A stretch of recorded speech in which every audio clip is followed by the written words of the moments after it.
Hello दोस्तों, गीतांजलि हिंदी पर आप सभी का हार्दिक स्वागत है। आज हम मध्य प्रदेश लोक सेवा आयोग द्वारा राज्य पात्रता परीक्षा 2024 हेतु विज्ञापन देखेंगे। तो हम देखते हैं कि कितने विषयों में यह परीक्षा आयोजित की जा रही है और कैसे कैसे क्या प्रक्रिया है, ये सब हम आज की वीडियो में देखेंगे। सेट का पेपर देने वाले अभ्यर्थियों के लिए यह वीडियो काफ़ी लाभदायक होगी।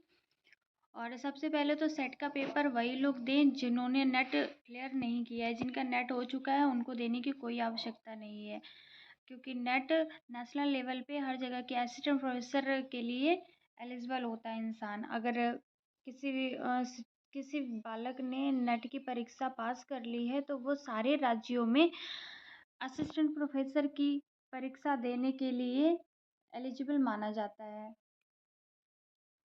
तो अब हम इस विज्ञापन के बारे में देख लेते हैं कि महत्वपूर्ण तिथियां हैं। ऑनलाइन आवेदन पत्र भरने की प्रारंभिक तिथि 21/3/2024 है। मतलब आप 21 मार्च से परीक्षा का फॉर्म भरने के लिए आवेदन पत्र जमा कर सकते हैं। आप परीक्षा के लिए आवेदन पत्र 21 मार्च से जमा कर सकते हैं। फिर आवेदन पत्र भरने की अंतिम तिथि 20/4/2024 है। मतलब 20 अप्रैल 12:30 तक आप फॉर्म भर सकते हैं। परीक्षा की अंतिम तिथि है। त्रुटि सुधार की अवधि बिना विलंब शुल्क के 27/3 से 22/4 है। विलंब शुल्क के साथ 21/4 से 30/4 है। और त्रुटि सुधार की अवधि विलंब शुल्क के साथ एक के अभ्यर्थियों हेतु 22/4 से 2/5 दोपहर 12 बजे तक है। विलंब शुल्क के साथ दो ऑनलाइन आवेदन पत्र भरने की तिथि 1/5 से परीक्षा तिथि के 10 दिन पूर्व दोपहर 12 बजे तक है। त्रुटि सुधार की अवधि विलंब शुल्क 2 के अभ्यर्थियों हेतु 2/5/2024 से परीक्षा तिथि के 10 दिन पूर्व दोपहर 12 बजे तक पृथक से घोषित की जाएगी। इनकी परीक्षा तिथि पृथक से घोषित की जाएगी। अब परीक्षा शुल्क हम देख लेते हैं कि किन के लिए किन श्रेणी वालों को कितनी फीस देनी है। तो मध्य प्रदेश के मूल निवासी हों, अनुसूचित जाति, अनुसूचित जनजाति, अन्य पिछड़ा वर्ग, ईडब्ल्यूएस एवं दिव्यांगजन श्रेणी के अभ्यर्थियों हेतु परीक्षा शुल्क 250 रुपये है और 40 रुपये पोर्टल शुल्क अतिरिक्त देय होगा।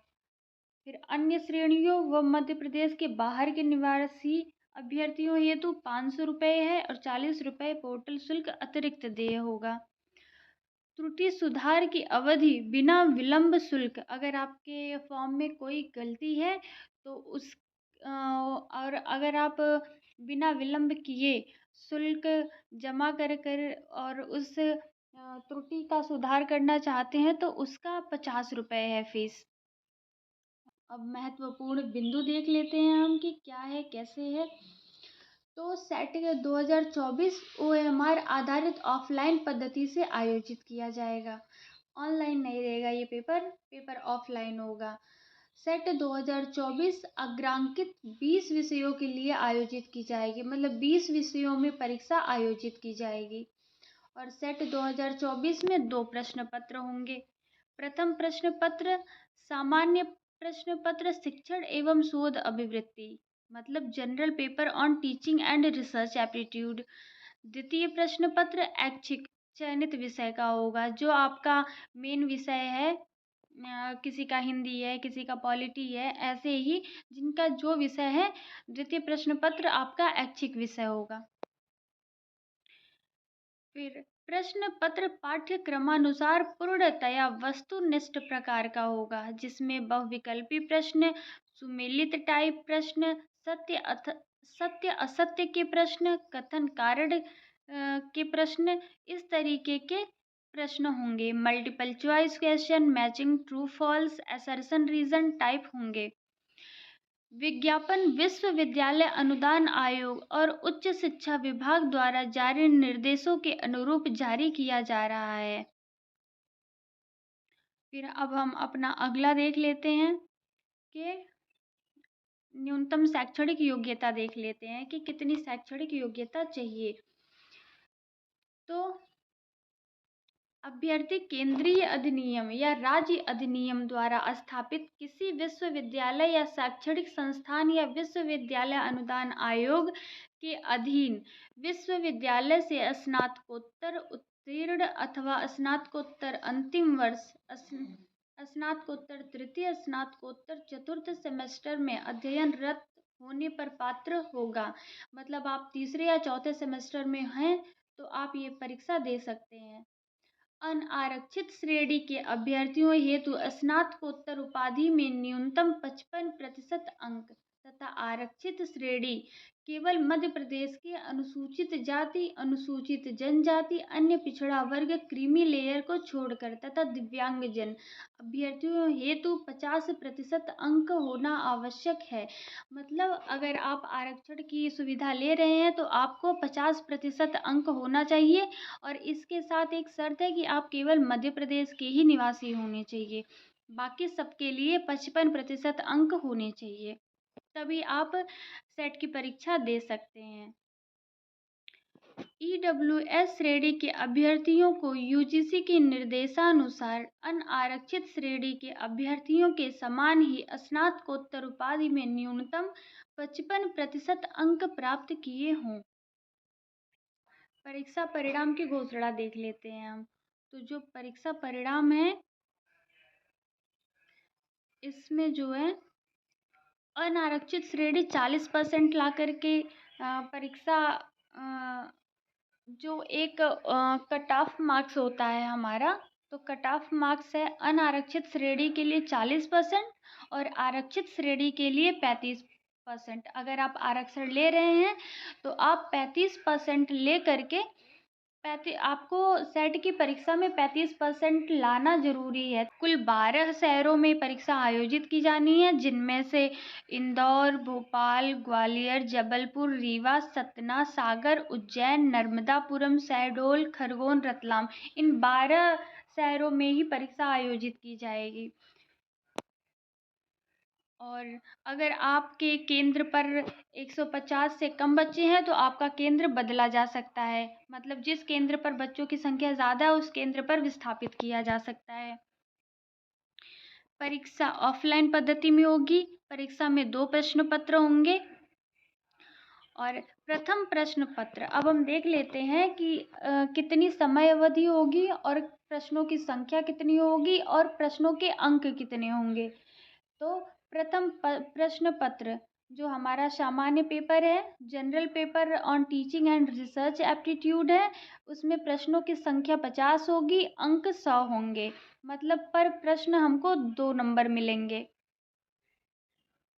और दूसरा प्रश्न पत्र हमारा ऐच्छिक विषय होगा, जो हमारा अपना विषय है। प्रश्नों की संख्या 100 होगी और अंक 200 मिलेंगे। इसमें भी हमको पर प्रश्न हमको 2 नंबर मिलेंगे। मतलब टोटल प्रश्नों की संख्या हमारे पास 150 है और अंकों की संख्या 300 है। 150 प्रश्नों के लिए हमें टोटल समयावधि 3 घंटे मतलब 180 मिनट मिलेंगे। इसमें से हम चाहे कोई भी पेपर पहले या बाद में कर सकते हैं, क्योंकि दोनों ही पेपर एक साथ करवाए जाएंगे हमारे। ऐसा नहीं है कि एक पेपर अभी करा लिया, एक पेपर बाद में कराएंगे। हमारे दोनों ही पेपर हमारे सामने रहेंगे, हम दोनों ही पेपर एक साथ सॉल्व करेंगे। ठीक है, तो ये सेट के पेपर के बारे में थोड़ी महत्वपूर्ण जानकारी थी जो मैं आप लोगों को देना चाह रही थी और मैंने आपको दिया। थोड़ा सा और देख लेते हैं कि प्रश्न पत्र हिंदी और अंग्रेजी दोनों माध्यम में होगा। भाषा विषय का प्रश्न पत्र संबंधित भाषा में होगा, तो आप किसी भी भाषा में अपना पेपर दे सकते हैं। अब इसके बारे में आप लोग, मुझे जितना सही लगा मैंने आपको बताया। ठीक है, सब्जेक्ट कोड देख लेते हैं कि किस सब्जेक्ट का क्या कोड है। तो जनरल पेपर का कोड है हमारा 01, केमिकल साइंस का 02, कॉमर्स का 03, इकोनॉमिक्स का 04, इंग्लिश का 05, जियोग्राफी का 06, हिंदी का 07, हिस्ट्री का 08, होम साइंस का 09, लॉ का 10, लाइब्रेरी एंड इंफॉर्मेशन साइंस का 11, लाइफ साइंस का 12, मैथमेटिकल साइंस का 13, फिलॉसफी का 14, फिजिकल एजुकेशन का 15, फिजिकल साइंस का 16, पॉलिटिकल साइंस का 17, साइकोलॉजी का 18, संस्कृत का 19, सोशियोलॉजी का 20, योगा का 21। तो ये हमारा हो गया, कोड हो गया कि हमारे पेपर का कोड क्या है। गीतांजलि हिंदी पर आप सभी का हार्दिक स्वागत है और बने रहें हमारे साथ।